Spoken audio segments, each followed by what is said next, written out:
Hello बच्चों, विज्ञान की क्लास में आपका स्वागत है।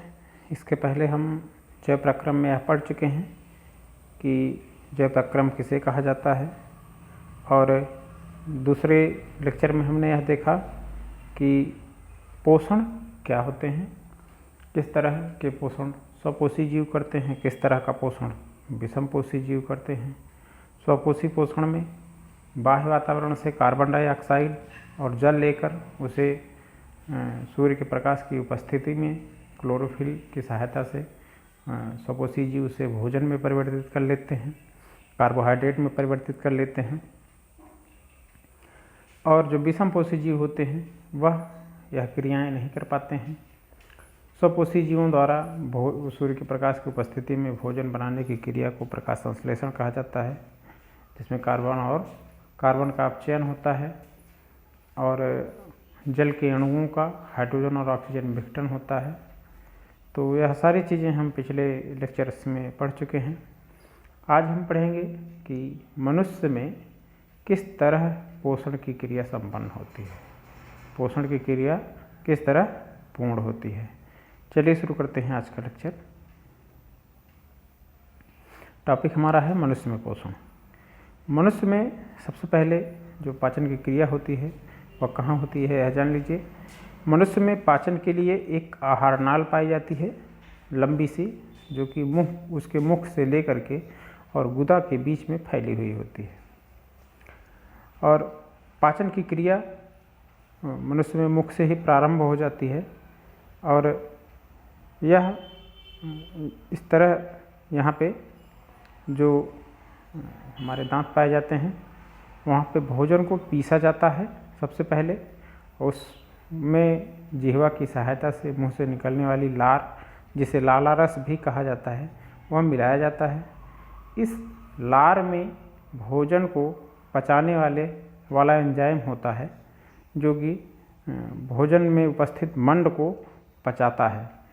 लार में पाया जाने वाला एंजाइम भोजन में उपस्थित मंड को पचाने वाला एंजाइम होता है। तो मंड का पाचन मुंह में हो जाता है और उसके बाद भोजन को जो एंजाइम पचाता है, यह जो एंजाइम होते हैं या जो पदार्थ होते हैं भोजन को पचाने के लिए जो उत्प्रेरक का कार्य करते हैं, उन पदार्थों को एंजाइम कहा जाता है। वह इस आहार नाल के विभिन्न भाग से विभिन्न प्रकार के एंजाइम निकलते रहते हैं और ऐसे रासायनिक पदार्थ होते हैं जो कि भोजन को पचाने का कार्य करते हैं। भोजन को पचाने के लिए भोजन जब मुख से आगे बढ़ता है तो वह ग्रसिका से होते हुए जो हमारे गले की नली है उसे ग्रसिका कहा जाता है। मुख से भोजन ग्रसिका से होते हुए आमाशय में पहुंच जाता है, जिसे पेट भी कहा जाता है। और आमाशय में जो आमाशय की भित्तियाँ होती हैं वह बहुत मोटी होती हैं और उनमें कुछ ग्रंथियाँ पाई जाती हैं। उन ग्रंथियों को जठर ग्रंथियाँ कहते हैं। जठर ग्रंथियाँ वह ऐसा रस स्रावित करती हैं जिससे भोजन का पाचन होता है। इन जठर ग्रंथियों को से निकलने वाला रस जठर रस कहलाता है। इस जठर रस में हाइड्रोक्लोरिक अम्ल, एक प्रोटीन पाचक एंजाइम पेप्सिन होता है जो कि भोजन को पचाने का कार्य करता है, प्रोटीन को, और इससे इन ग्रंथियों से श्लेष्म भी स्रावित होता है। यह श्लेष्म क्या करता है, जो यह जठर रस निकलता है इसमें उपस्थित जो हाइड्रोक्लोरिक अम्ल होता है वह बहुत ही हार्ड होता है, जिससे जो हमारे आमाशय के भीतर भोजन भरा हुआ है वह पचता है। और यह हाइड्रोक्लोरिक अम्ल हमारी आंत की दीवारों को न पचा दे, उसकी सुरक्षा के लिए आंत की दीवारों में उपस्थित ग्रंथियां श्लेष्म का स्रावण करती हैं और यह श्लेष्म उन आमाशय की भीतरी दीवार पर फैल जाता है, जिससे यह हाइड्रोक्लोरिक अम्ल उस आमाशय की भीतरी दीवार को नुकसान नहीं पहुंचा पाता है और सिर्फ जो हम भोजन ग्रहण किए हैं उन्हीं पे वह क्रिया करता है। तो आमाशय की भीतरी दीवार की सुरक्षा के लिए श्लेष्म का स्रावण होता है। हाइड्रोक्लोरिक अम्ल जो निकलता है जठर ग्रंथियों से जठर रस में जो उपस्थित होता है, वह आमाशय में जो भोजन के साथ हानिकारक जीवाणु पहुँच जाते हैं, उन हानिकारक जीवाणुओं रोगाणुओं को नष्ट करता है और भोजन को एक अम्लीय माध्यम में परिवर्तित करता है। कहने का मतलब हमारे आमाशय में उपस्थित भोजन वह अम्लीय माध्यम में बदल जाता है। इस अम्लीय माध्यम में क्यों बदला जाता है? क्योंकि जो प्रोटीन को पचाने वाला एंजाइम होता है पेप्सिन, वह तभी सक्रिय होता है जब अम्लीय माध्यम उपस्थित होता है। तो वह अम्लीय माध्यम इसलिए पेप्सिन को सक्रिय करने में सहयोग करता है, जो कि सक्रिय होकर प्रोटीन का पाचन करता है। श्लेष्म हमने बताया कि जो हाइड्रोक्लोरिक अम्ल निकलता है उससे आमाशय की दीवार की रक्षा करता है। कभी कभी अधिक मात्रा में हाइड्रोक्लोरिक अम्ल भी स्रावित हो जाता है। तो अधिक मात्रा में जब हाइड्रोक्लोरिक अम्ल स्रावित हो जाता है तो उस स्थिति में एसिडिटी या अम्लता का अनुभव हमें होने लगता है, हमारा गला जलने लगता है, जलन का अनुभव होने लगता है। उसका कारण यही है कि अधिक मात्रा में हाइड्रोक्लोरिक अम्ल हमारे आमाशय में जठर ग्रंथियों से स्रावित हो गया है। तो उसको दूर करने के लिए हम अक्सर एंटासिड का उपयोग करते हैं, कुछ ऐसे किसी क्षार का उपयोग करते हैं जिससे उदासीनीकरण क्रिया के द्वारा वह जो अम्ल है वह उदासीन हो जाए और हमें जो अम्लता का अनुभव हो रहा है, वह जलन जो हो रही है वह समाप्त हो जाए। आमाशय में प्रोटीन का पाचन होने के बाद अम्लीय माध्यम में आमाशय का भोजन छोटी आंत में पहुंचने लगता है। आमाशय और छोटी आंत के बीच में एक स्फिंक्टर वाल्व पाया जाता है जो कि उसकी सुरक्षा करता है, जिससे भोजन जितनी आवश्यकता होती है उतना ही छोटी आंत पहुंचता है। और उसके अलावा धीरे धीरे जैसे जैसे भोजन पहुंचता रहता है, वह जो छोटी आंत है, चूँकि हमारे आहार नाल का सबसे बड़ा भाग होती है, और जो शाकाहारी जीव होते हैं उनमें छोटी आंत काफ़ी लंबी पाई जाती है, जबकि उनकी अपेक्षा में जो मांसाहारी जीव होते हैं उनमें छोटी आंत की लंबाई कम होती है। कारण यही है कि छोटी आंत में जो मांसाहारी जीव होते हैं उनमें अधिकतर भोजन में प्रोटीन उपस्थित होता है, जो कि जिसका अधिकतर पाचन जो है वह आमाशय में ही हो जाता है, क्योंकि आमाशय में ही अम्लीय माध्यम में प्रोटीन का पाचन होता है। तो अधिकतम मात्रा में जो प्रोटीन होती है वह आमाशय में ही मांसाहारी जीवों में पच जाती है, क्योंकि उनके भोजन में प्रोटीन अधिक होता है। तो उनमें छोटी आंत की उतनी उपयोगिता नहीं होती है, इसलिए वह छोटी पाई जाती है। जो शाकाहारी जीव होते हैं उनमें अधिक मात्रा में सेल्यूलोज जैसा कठिन हार्ड लेवल का या कह सकते हैं जटिल गुण वाला कार्बोहाइड्रेट पाया जाता है, और जिसे पचाने के लिए एक लंबी छोटी आंत की आवश्यकता होती है, क्योंकि कार्बोहाइड्रेट का पाचन छोटी आंत में ही पूर्ण रूप से होता है। तो आहार नाल का जो सबसे लंबा भाग है उसमें छोटी आंत हमारी, उसमें निकलने वाली उससे निकलने वाला जो रस होता है वह छोटी आंत में भोजन का पाचन करता है।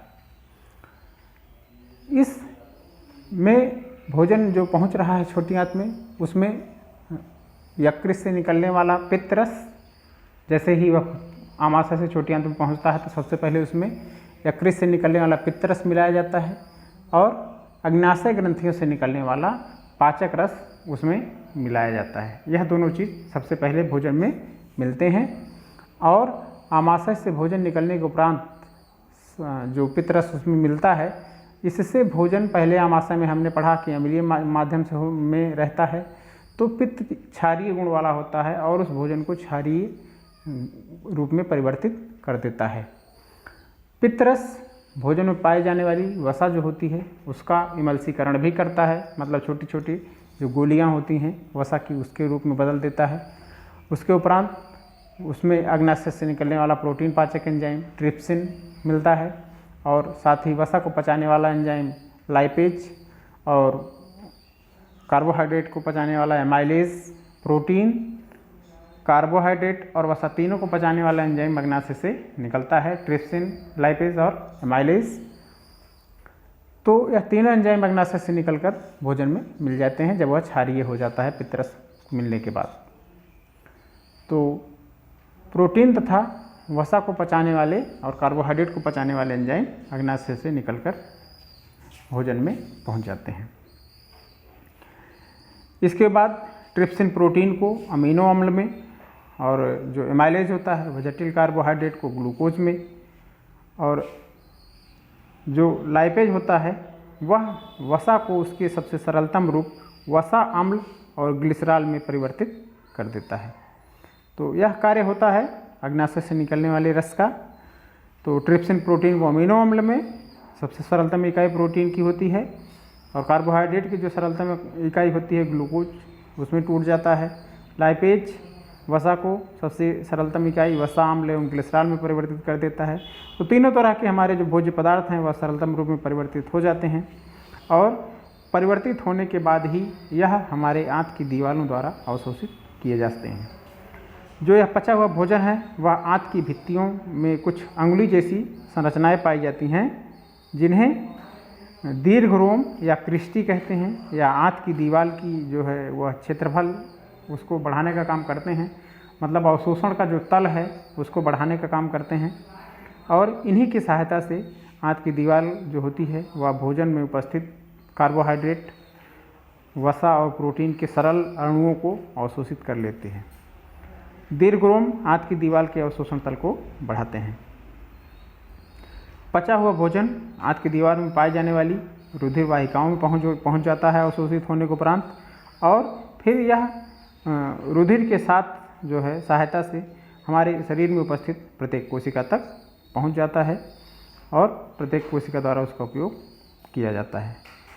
इसके उपरांत जो बिना पचा हुआ भोजन होता है, जिसमें जो बचा हुआ अवशेष होता है, वह अवशेष छोटी आंत से बड़ी आंत में पहुंच जाता है और वहाँ पर इसमें जो जल की मात्रा है वह अवशोषित कर ली जाती है। अतिरिक्त जल जो होता है वह अवशोषित कर लिया जाता है और शेष जो बचा हुआ वर्ज्य पदार्थ होता है उसे मल के रूप में शरीर से बाहर कर दिया जाता है, बाहर निकाल दिया जाता है।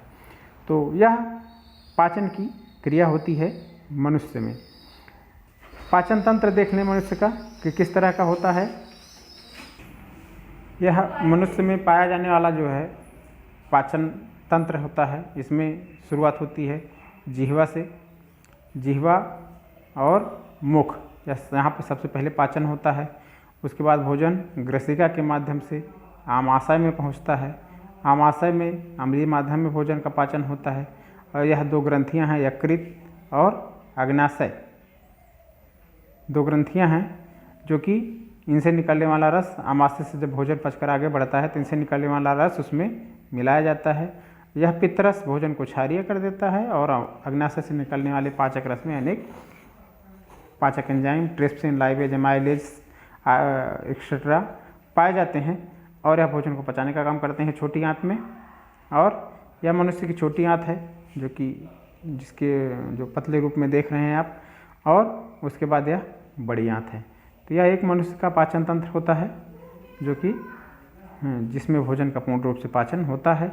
और एक क्रिमरिपी पर शेषिका भी पाई जाती है जो कि मनुष्य के में इसका बहुत ज़्यादा उपयोग नहीं होता है, लेकिन यह जो शाकाहारी अन्य जीव हैं उनमें इसका उपयोग होता है। लेकिन अवशेष के रूप में यह हमारी बड़ी आंत से जुड़ी हुई, जहाँ पर छोटी आंत बड़ी आंत से मिलती है उस जगह पर पाई जाती है।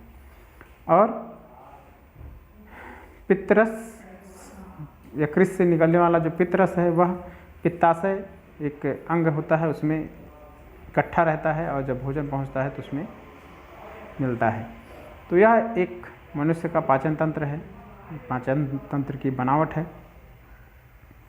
इसे भी आप अपने नोटबुक में बना लेंगे और साथ ही जो ये नोट्स हमने लिखवाया है इसको भी उतार लेंगे।